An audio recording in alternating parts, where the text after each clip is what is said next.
Bem, já de volta, não é novidade hoje, né? Até porque a notícia saiu ontem. Quem está de volta a Campina Grande mais uma vez para mostrar trabalho no 13 Futebol Clube, não mais dentro das 4 linhas, mas já passou também pelas 4 linhas vestindo a camisa do Galo da Borborema, é o Gil Baiano, que a gente vai conversar agora. Foi apresentado de forma oficial hoje à tarde no estádio Presidente Vargas. É a mesma pergunta que eu fiz ao Marcelo Vilar, Gil, na semana passada, quando ele esteve aqui no programa. O que lhe motivou a voltar ao 13 Futebol Clube? É um prazer tê-lo aqui. Um prazer todo nosso. Boa noite a todos, boa noite aos telespectadores da Itaralé. Talvez a motivação que move Marcelo é a mesma que me move. Eu gosto da cidade, gosto do clube.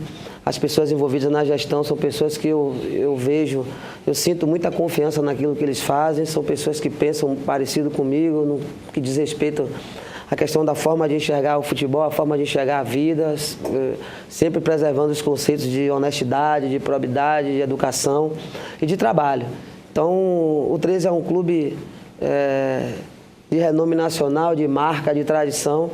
Então, esse posto de gerente de futebol do clube, certamente é um posto muito preterido por inúmeras pessoas aí que fazem parte desse trabalho. Antes de ir para o Caxias, é sabido de todos que eu perdi o meu irmão, meu único irmão. Nossa família está muito abalada ainda até hoje. Eu cheguei a cogitar a possibilidade de não mais atuar no futebol para ficar em casa. Mas aí eu recebi um convite do Caxias, que também é um clube que eu tinha a pretensão de um dia trabalhar. Acabei indo lá, a coisa não andou muito bem, e aí voltei para Salvador. Também decidida a não mais voltar, e confesso para vocês que aceitei o convite porque trata-se do 13 e porque trata-se dessas pessoas aí que hoje fazem parte da gestão do clube. Você falou sobre princípios, né? Que princípios, no momento em que você foi jogador, você valorizava, que você, de certa forma, passou a repensar quando se tornou alguém que trabalha nos bastidores do futebol? Ou você consegue mantê-los? Quais são aquelas ideias que mudaram, se teve alguma de forma drástica, do momento que você, passou de um lado para o outro no mundo do futebol? Basicamente, a nossa essência, a nossa escala de valores essenciais, ela não muda. Eu tive, graças a Deus, uma boa educação familiar. Eu não mudei muito em relação à minha época de jogador. A gente enxerga o futebol, depois que passa para o lado de gestão, de uma forma um pouco diferente. Você tem que cuidar de todo mundo. Na época de atleta, você cuida apenas da sua carreira. Mas, basicamente, o que mudou... Se você me perguntasse com que palavra você qualificaria a sua mudança depois que passou a ser gestor e depois de um tempo exercendo essa função, eu lhe responderia a tolerância. A gente aprende a ser um pouco mais tolerante, até com a própria idade. A gente entende que o mundo mudou, as coisas mudaram, e se nós, ao passo que ficarmos velhos, não tivermos a sensibilidade de acompanhar as evoluções, de entender como o mundo funciona e se inserir nele, sem perder os princípios, a gente vai ter problema com a convivência social. Que mundo é esse que você encontra hoje do 13? Até que ponto você já está, situado sobre esse 13 que você agora vai trabalhar? Diante daquele, né, que você saiu como gerente de futebol. Eu encontrei o 13 hoje, fui ao PV hoje, cheguei ontem na cidade, fiz algumas reuniões fora do PV. Eu encontrei uma mudança significativa, que foi a mudança estrutural do clube. A estrutura física a estrutura do patrimonial, a estrutura física do PV, realmente, ela mudou para melhor da época em que aqui esteve. Então, as pessoas que aqui estavam na gestão, estão de parabéns, porque pensaram no patrimônio do clube, pensaram um pouco na evolução do clube, de uma certa forma, tiveram a sua contribuição. Os resultados não ocorreram, infelizmente, porque o resultado de futebol, ele muitas vezes fica na mão de outras pessoas. É um conjunto de fatores que faz com que se vença uma partida de futebol, se obtenha títulos. Mas as pessoas que ficaram aí estão de parabéns, porque deixaram o clube na estrutura física melhor um pouco. Ô Gil, claro, aproveitando rapidinho, só para não perder o fio da meada.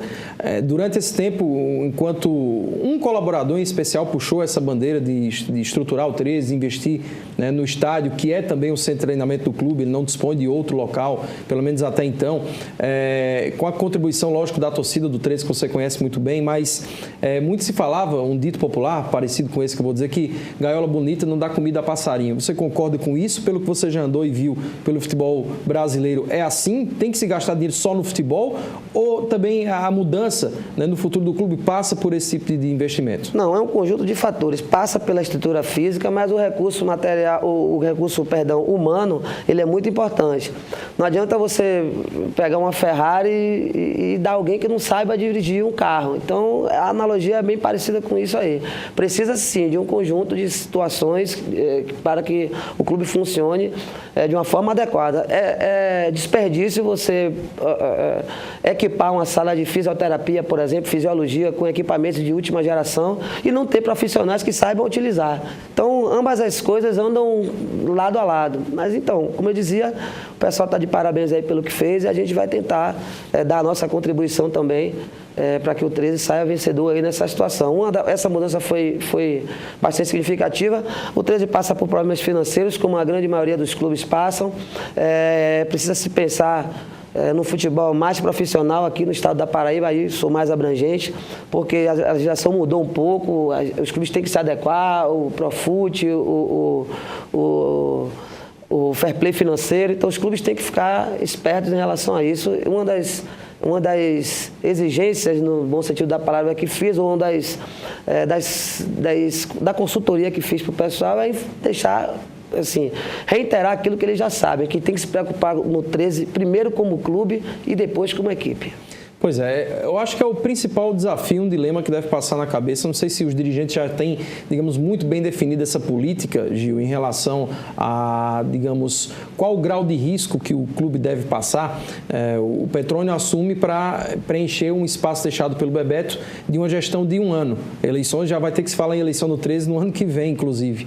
Então, só que tem uma necessidade, um imediatismo óbvio de boa campanha no Paraibano para preenchimento minimamente do segundo semestre. O bônus seria jogar Copa do Brasil e Copa do Nordeste 2017, mas para hoje, como se diz, é a necessidade de jogar um campeonato brasileiro.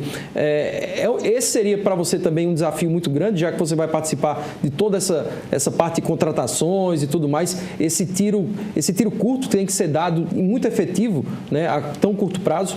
Essa diretoria foi muito corajosa, são torcedores apaixonados, pessoas que vivem o clube. O Alain, o tio-avô dele foi o primeiro presidente do clube, quer dizer, tem muita raiz ali no 13. Petrônio, aqui é redundante falar sobre a história de Petrônio no clube, Fabinho, enfim, todos aqueles colaboradores aí, aquelas pessoas que estão inseridas, eles foram corajosos porque entendem que mesmo com as dificuldades, o 13 é grande.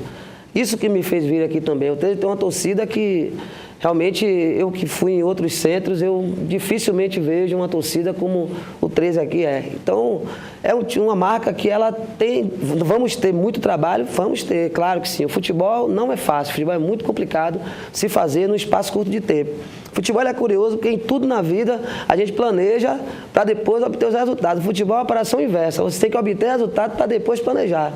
Então, esse é o nosso desafio. Nós já enfrentamos esse desafio tanto aqui como em outros clubes e a gente não teme. A gente sabe que a responsabilidade é imensa, sabe que o 13 tem uma torcida assim, exigente e não poderia ser diferente, mas vamos tentar contribuir com o nosso trabalho aqui, com o nosso conhecimento em prol do resultado que eu só discordo quando você diz que o 13 precisa fazer boa campanha. Não, o 13 precisa ser campeão estadual.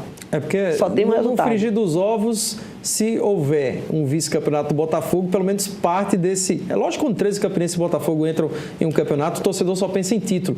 Mas a preço de hoje, né, em outros momentos não, mas a preço de hoje, um vice do Botafogo seria uma conquista importante, uma conquista boa diante da necessidade, né, de calendário. Mas, lógico, exatamente. Para quem 13, trabalha tem que pensar um clube em título. como o 13 não tem como entrar em qualquer competição que seja se não pensar em ser campeão. A gente tem que respeitar todos começam do zero, todos têm a mesma possibilidade. Aliás, eu vejo que aqui o Campinense e o Botafogo, nesse momento, por estarem em duas competições nacionais, por terem um pouco mais de recurso, eles têm, em teoria, uma probabilidade maior de conseguir resultado. Mas é um jogo de futebol. Lógico. E a gente vai, de forma humilde e simples, buscar o nosso espaço também. Gil, a gente conversou agora há pouco, também à tarde, na sua apresentação, com o Júlio Aranha, que permanece como preparador de goleiros. Eu queria que você falasse um pouco dessa questão da formação da comissão técnica, se já está formado, o que está em aberto ainda. Daqui a pouco a gente vai ouvir o que o Júlio falou sobre essa permanência dele.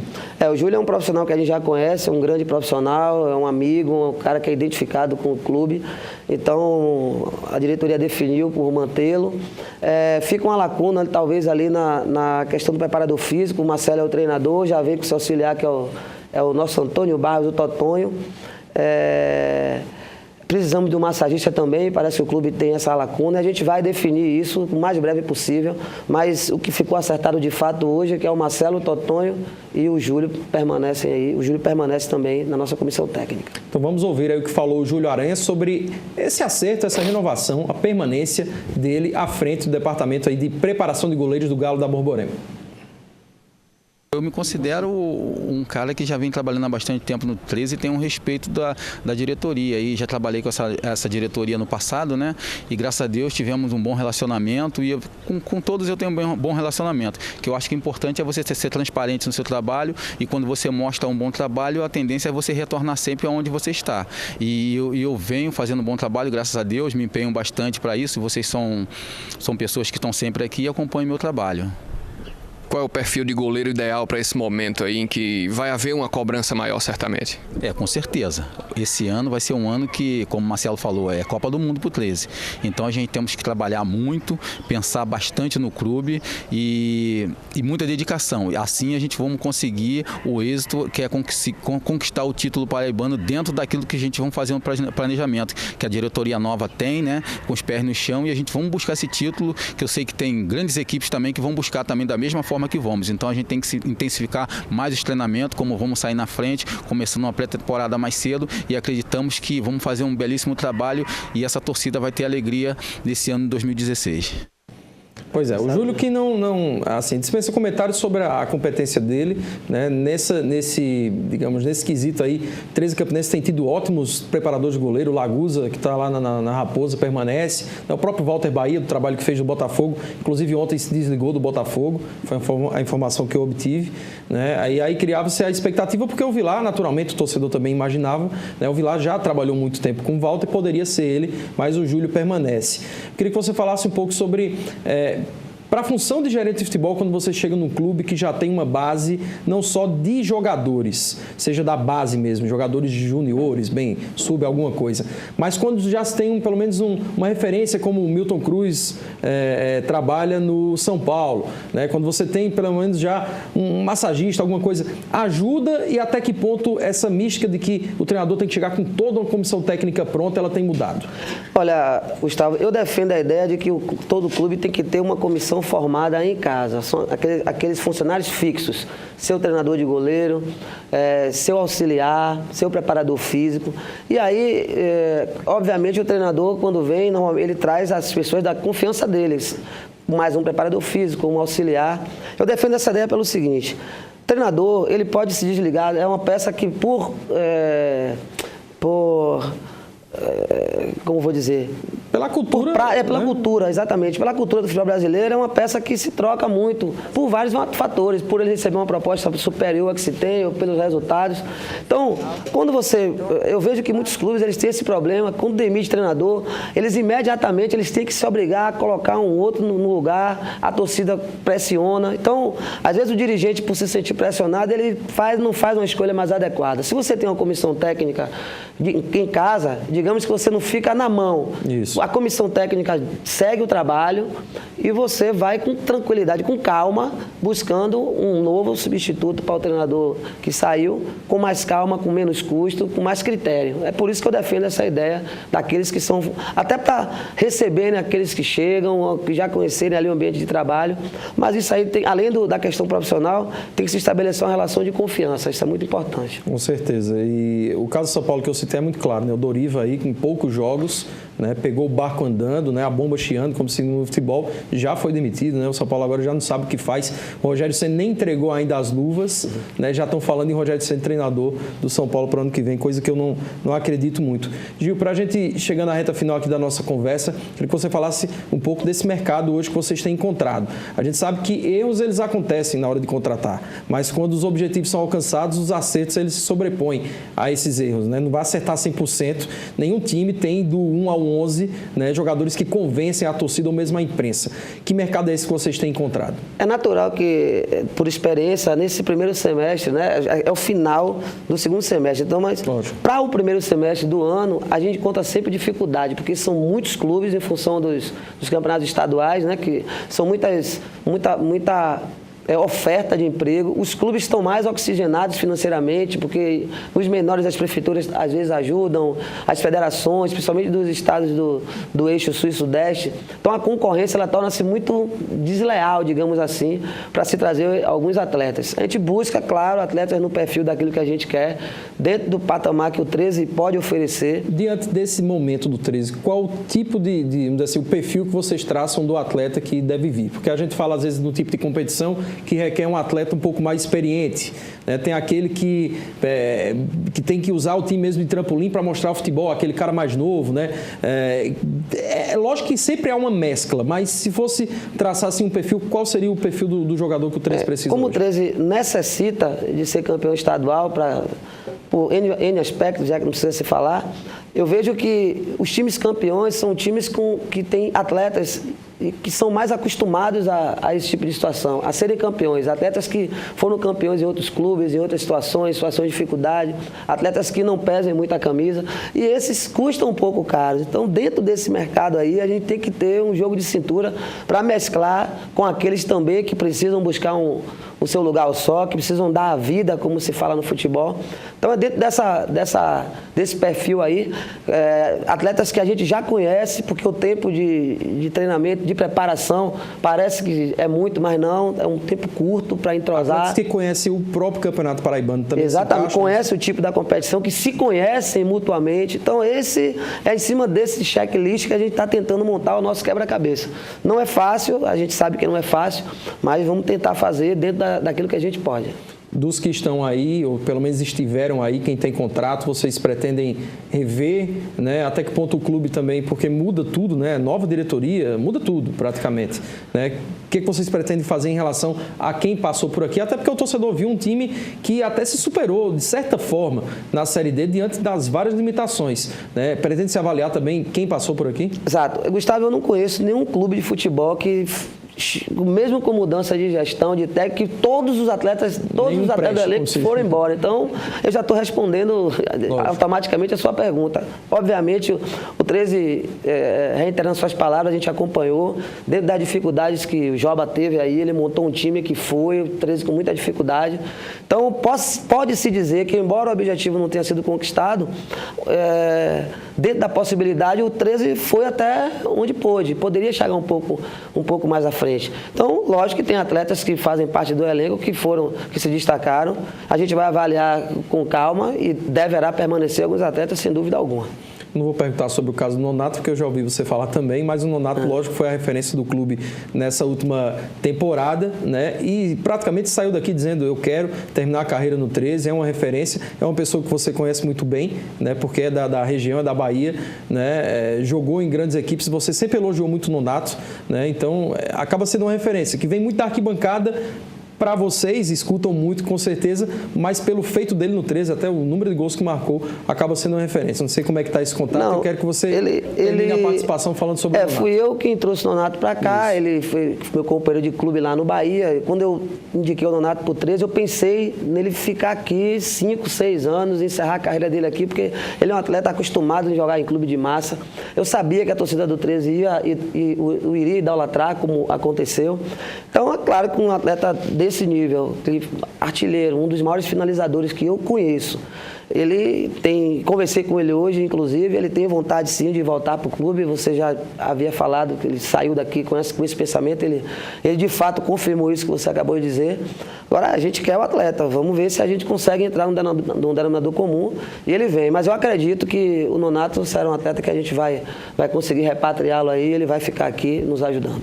Tá ok, Gil. Obrigado, boa sorte. Como eu disse ao Marcelo Vilar aqui, no seu caso também, porque você tem serviços prestados dentro e fora de campo no futebol paraibano, né? Tem conquistas, então quem ganha é o futebol paraibano. Disse isso ao Vilar, digo a você, né? Porque pessoas que têm compromisso com o futebol de Campina também, lógico, porque não é só o 13. Quando o 13 conquista alguma coisa, a gente fala que é o futebol de Campina, o futebol da Paraíba que ganha, Botafogo, João Pessoa, a Paraíba também, mas muitos às vezes esquecem um pouco, né? Que conseguiram destaque aqui, né? Esquecem um pouco das suas, de certa forma, suas origens, porque você iniciava praticamente esse trabalho de gerente quando fez um trabalho no 13, né? Então mostra um comprometimento com o futebol local também. Prazer tê-lo aqui, boa sorte. Tá, muito obrigado, Gustavo. Estou sempre à disposição. Parabenizo a casa pelo belo estúdio.